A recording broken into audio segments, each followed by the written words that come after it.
Catherine Walsh stepped off the train in Cedar Ridge with trembling hands and a heart full of uncertainty. The vast Montana sky stretched endlessly above her, a far cry from the quiet Ohio farm where she'd spent her entire life. In her small carpet bag, she carried only a few belongings and a bundle of worn letters that had brought her here. Letters from a man she had never met, a rancher named William Hayes, who had asked her to become his mail-order bride. At just 23, Catherine had never ventured more than a few miles from home. Now, standing on a dusty platform surrounded by strangers, she felt both terrified and hopeful. She scanned the crowd, searching for a familiar face described only through ink and paper. Then a small voice tugged her from her thoughts. "Are you the new mama Papa said was coming?" Catherine turned and saw a little girl, no more than 5, with soft brown braids and bright hazel eyes that held innocent curiosity. Clutching a well-loved teddy bear, the child looked up at her expectantly.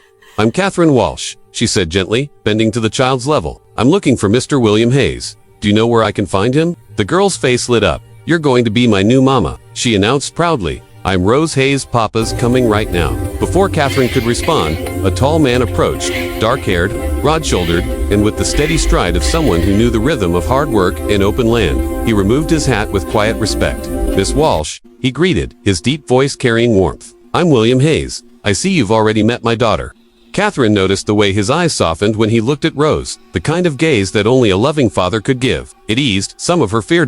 As they rode toward the Hayes ranch in his wagon, Rose chattered happily between them, talking about her chickens, her favorite wildflowers, and how excited she was to have a real mama.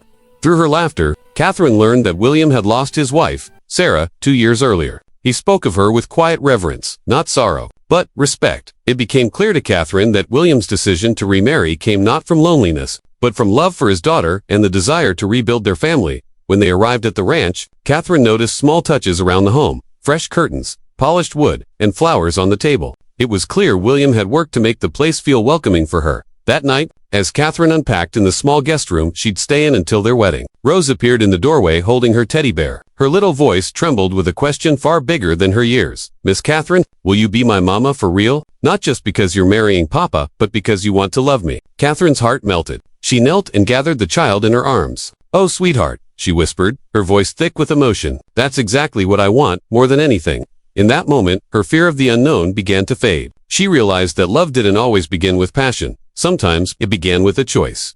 Over the next week, as she and William prepared for their small wedding, Catherine saw what kind of man he truly was. He listened when she spoke, valued her thoughts, and treated her not as property but as a partner. He involved her in decisions about Rose's future, always with quiet patience and respect. When their wedding day arrived, Rose stood proudly as both flower girl and maid of honor, declaring to everyone that she wasn't just gaining a stepmother, she was gaining a real mama. Their vows were simple but sincere, promises not just between husband and wife, but between 3 hearts choosing to become a family.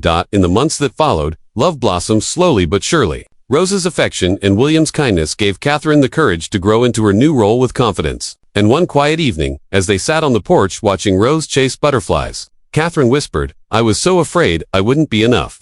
William smiled and took her hand. "Catherine, the day you chose to love Rose, you became exactly what we needed. Everything else, we'll learn together." Years later, as Rose grew and had children of her own, she often told them the story of the nervous young woman who stepped off a train and became her mother, not by chance, but by choice. Because sometimes, the most beautiful families aren't the ones we're born into. They're the ones we choose to build with love. If this story warmed your heart, don't forget to like, share, and subscribe for more heart-touching tales of compassion and connection, only on Whispers of Kindness.